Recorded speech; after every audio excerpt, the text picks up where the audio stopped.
సూర్యుడు ఉదయిస్తాడు, నగరం మేల్కొంటుంది, లక్షలాది మధ్యతరగతి ప్రజలు మరో రోజు ప్రారంభిస్తారు. బయటకు చూస్తే సాధారణ జీవితం, కానీ వారి మనసుల్లో నడిచేది ఒక కనిపించని మహాయుద్ధం. మన ఇండియాలో కోట్ల మంది ఈఎంఐ ప్రెషర్‌లో ఉన్నారు. అలాగే స్కూల్ ఫీజెస్. మన ఇండియాలో మొత్తం గవర్నమెంట్ స్కూల్‌కి పంపిద్దామా? అక్కడ ఇన్‌ఫ్రాస్ట్రక్చరు, క్వాలిటీ ఆఫ్ ఎడ్యుకేషన్ పిల్లలకి ఉండదు. భవిష్యత్తులో ఉద్యోగానికి ప్రాబ్లమ్ అయిపోతుందో ఏమో అని మనమైతే గవర్నమెంట్ స్కూల్‌కి కాకుండా ప్రైవేట్ స్కూల్‌కైతే పంపిస్తూ ఉంటారు.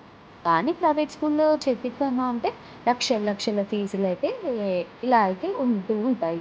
అలాగే ఫీజులు, ఇంకా నోట్‌బుక్స్ ఇలా అన్నీ ప్రతీదీ ఫీజుతోటే ఉంటుంది. అలాగే వచ్చేసరికి నెలకొచ్చేసరికి మెడికల్ బిల్స్, ఆరోగ్యానికి, అలాగే నెలసరి గ్రోసరీస్ మన నిత్యావసర సరుకులు ఏదైతే ఉంటాయో వాటికి కూడా ఖర్చులు డబ్బులు ఎంతొచ్చినా కూడా అసలు మన మిడిల్ క్లాస్ ఫ్యామిలీకైతే సరిపోవు.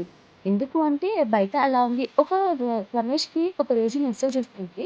సో, బాస్ నుండి ఏంటిది అంటే తను చేసిన ప్రాజెక్ట్ టైంకి డెలివర్ చేయలేదు అని. సో, రాజేష్‌కయితే చాలా భయమవుతూ ఉంటుంది. ఇటు జాబ్ పో పోతుందా ఏమో అని చాలా టెన్షన్ పడిపోతూ ఉంటారు. ఇలా ఇంటికొచ్చేసరికి ఒక టెన్షన్ ఉంటుంది. ఇంకా ఆఫీస్‌లో అయితే వేరే టెన్షన్ అయితే ఉంటుంది. ఇలా చాలా రకమైన టెన్షన్స్ ఉంటూ ఉంటాయి. సో, ఈ స్టోరీలో అని కాదు. సో, మన ఇండియాలో ఉన్న చాలా లక్షల మంది జనాభాలోకైతే సో, ఇప్పుడు ఈఎంఐ, ఇప్పుడు లగ్జరీ లైఫ్ కాకుండా బేసిక్‌గా మనకి రిక్వైర్మెంట్స్ కావాలన్నా గూడా ఈఎంఐ ట్రాప్‌లో అయితే మనం పడిపోతున్నాం. Like home loans, car loans, bike loans, gold loans ఇలా ఏదో ఒక లోన్‌లో అయితే మనం ఉంటూ ఉంటాము. ఇవన్నీ కవర్ చేయాలి అంటే సో, మనము ఎప్పుడు కూడా కన్సిస్టెన్సీ ఆఫ్ వర్క్ అయితే చేస్తూ ఉండాలి. అలాగే ఈఎంఐ బర్డెన్ ఇన్‌స్టాల్‌మెంట్స్ అయితే ఎక్కువగా నెలసరికి వచ్చేసరికి ఎక్కువగా ఉంటుంది. ఇలానే సోషల్ మీడియా లైక్ రెడిట్‌లో, ఆన్‌లైన్ ప్లాట్‌ఫామ్స్‌లో ఎక్కువ ఎక్కడ చూసినా గూడా ఎవ్వరికీ చెప్పుకోలేకోకుండా ఉంటుంది కాబట్టి పరిస్థితి. సో, మనకి ప్రైవసీ ఎక్కడైతే ఉంటుందో అక్కడ మనం ఎక్కువగా ఎక్స్‌ప్లోర్ చేయడానికి చూస్తూ ఉంటాము.